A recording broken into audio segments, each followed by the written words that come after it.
यदा यदा हि धर्मस्य ग्लानिर्भवति भारत अभ्युत्थानं धर्मस्य तदात्मानं सृजामि। अर्थात श्री कृष्ण कहते हैं, जब जब धर्म की हानि और अधर्म की वृद्धि होगी तब तक मैं इस पृथ्वी पर अपनी रचना करूंगा, अवतार लूंगा। वर्ष 1007 चैत्र शुक्ल द्वितीय तारीख। कलयुग की शुरुआत में अपने भक्तों की पुकार पर सिंधी हिंदुओं की रक्षा के लिए मृगभाक्षा के अत्याचारों से मुक्त करवाने धरती पर अवतरित हुए सिंधी समाज के इष्ट देव वरुण देव की अवतार भगवान उडेरो लाल भगवान झूलेलाल। ओम शिव शक्ति नमः। दोस्तों, सिंधी ग्रंथ अमर कथा के अनुसार यह बात है वर्ष 1007 की, जब मृग बादशाह और उसके वजीर आहा ने सिंध देश के ठठे नगर के सिंधी हिंदुओं को अपनी अनैतिक चालों से आए दिन परेशान किया करता था। उनके साथ लूटपाट करना, उन्हें बेवजह ही मारा पीटा करता था। मृग बादशाह इतना क्रूर था कि वो जोर जबरदस्ती करके हिंदुओं को मुसलमान बनाने के लिए उन पर बहुत अधिक अत्याचार करता था। यहाँ तक कि उन्होंने सब हिंदुओं को इकट्ठा करवाया और फतवा जारी किया कि अब से तुम सबको कुरान पढ़ना होगा और यवन मंत्र का जाप करना होगा। जब वहाँ के हिंदुओं ने ऐसी बात सुनी तो वे हाहाकार करने लगे। उन्होंने खाना पीना छोड़ दिया, माता ने बच्चों को दूध तक नहीं दिया। सभी यही सोचने लगे कि अचानक यह सब क्या हो गया, अब ईश्वर की आगे क्या इच्छा है। सबने मिलकर एक मत होकर निर्णय लिया कि धर्म के खातिर जान दे देंगे, लेकिन इस्लाम धर्म नहीं अपनाएंगे। फिर भी मंदबुद्धि मृग बादशाह और आहा वजीर अपना हुक्म चलाते रहे। फतवा जारी किया गया, अगर तुमने जनेऊ और माला उतार कर यवन मंत्र का जाप न किया तो तुम सबको मार दिया जाएगा।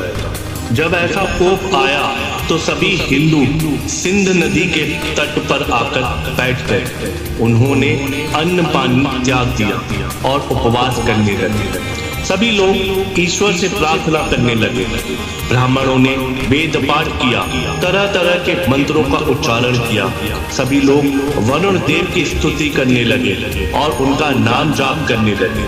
प्रभु की स्तुति करते करते 40 दिन हो गए और 40वें दिन शाम के समय सिंध नदी से अमृत बानी हुई।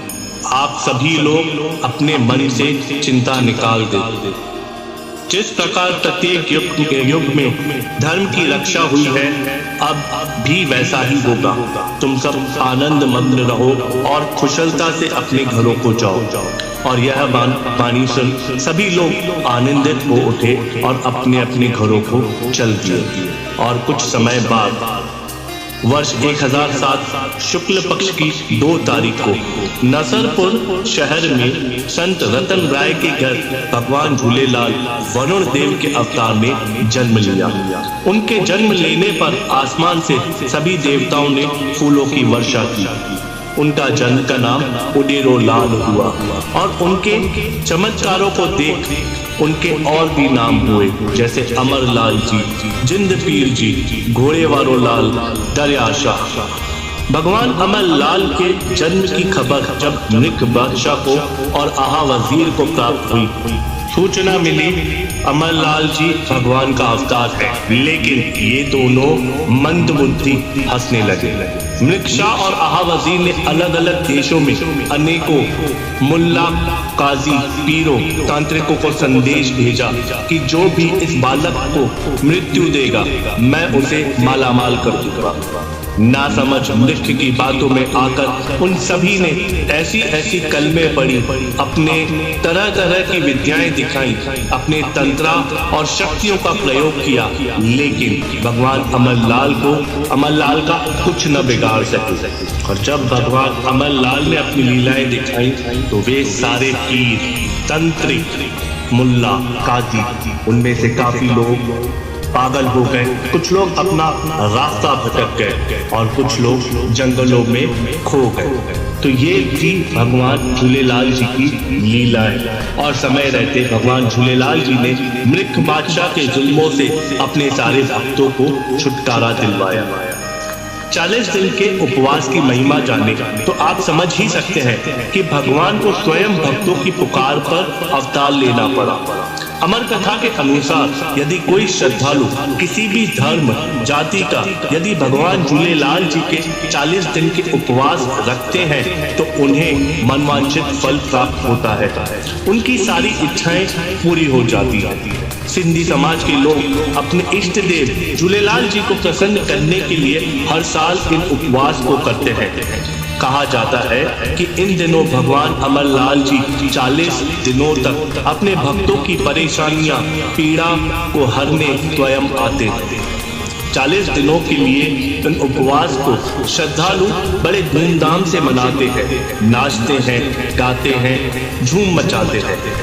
दोस्तों, जानकारी अच्छी लगी हो तो वीडियो को लाइक एंड शेयर और चैनल को सब्सक्राइब कीजिएगा। जय झूलेलाल।